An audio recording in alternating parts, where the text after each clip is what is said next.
Okay, there are 9 factors that affect the cash flow of a property. 9. Now, a lot of people only focus on the rent, but in fact, there are another 8 factors they're not even thinking about, and that's why they stuff it up. They buy the property thinking, what a great rental yield, but then they end up losing money anyway. Why is that so? Well, here's why. The rent is the first. There's 2 incomes and 7 deductions, right? The rent is the first one. But the tax return we receive from the government is also a form of income that a lot of investors don't think about and therefore miss out on. And then on the deduction side, we've got loan repayments, body corporate fees, council rates, and in that we include water surcharges, rental management fees, insurances, and maintenance costs. And then of course we've got the one I love the best, depreciation. Now, if we want to make the property positive cash flow, then we need to consider all of these factors. And what do we want to do with them? Well, we want the rent and the tax return to be as large as possible. And we want all of these costs to be as small as possible. If we can focus on reducing the costs and increasing the incomes, we're going to have a positive profit made from the property. Now, of course, depreciation we actually want to be the other way around because no cash is leaving our account, but the bigger the depreciation is, the greater the tax return will be. So how do we do that? Well, when we want rent, there's actually 2 elements to rent. There's yield, which is the percentage of the property's value that you get back every year in rent, but there's also vacancy. And this is where I see a lot of people make mistakes with commercial property. A lot of people go buy commercial properties and looking for that higher yield, and for 3 years they have a lease and that's great, but then they have a very long vacancy while they wait for the next business to come in. Okay, so vacancy is part of the total equation when you're calculating what rent you're going to get for a property. Now, what sort of properties do you think have the lowest vacancy rates? I can tell you, they are houses. Houses have the lowest vacancy rate.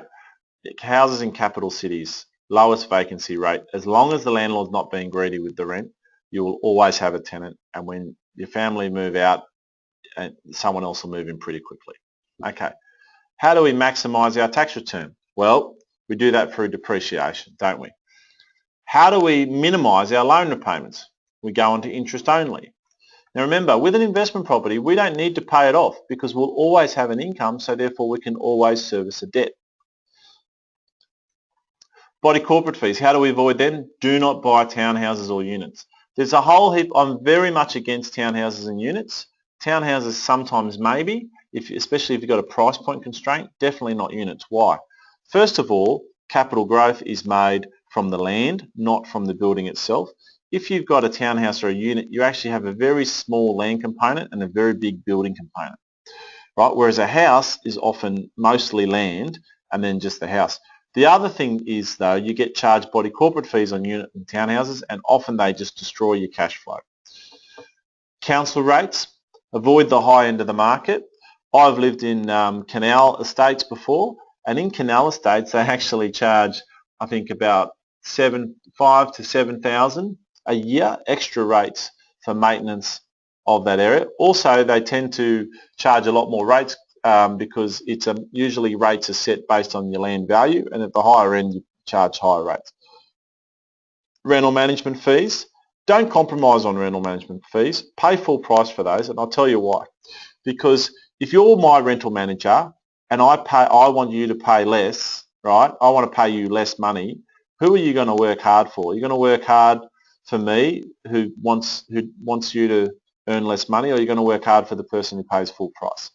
Your rental manager manages the business that is your investment property. Make sure you've got the best and make sure you pay them appropriately. Otherwise, you're going to have all sorts of other problems happen, like vacancies, tenant damages, and all sorts of things that are ultimately going to cost you way more than making sure your rental manager is paid properly. Insurances, of course, we don't compromise on insurance. We just pay them. We can shop around and make sure that the policy, we're getting covered for everything we need, and then we can go with the cheapest policy. But just make sure you don't compromise on any of the things that you need, because if you ever need your insurance policy, you really need your insurance policy. And then maintenance. The maintenance can be the silent killer. And I've had plenty of clients who come to me and tell me about their mistakes they've made before they get my coaching. And often many of them have bought old properties and end up paying 5 to 10 grand a year in maintenance. Repainting, replacing, termite eradication, all those things. If you buy a brand new property, you're not going to have any maintenance problems for a long time. And then depreciation, how do we maximise that? We buy brand new. Okay, the 9 factors that affect cash flow, remember them.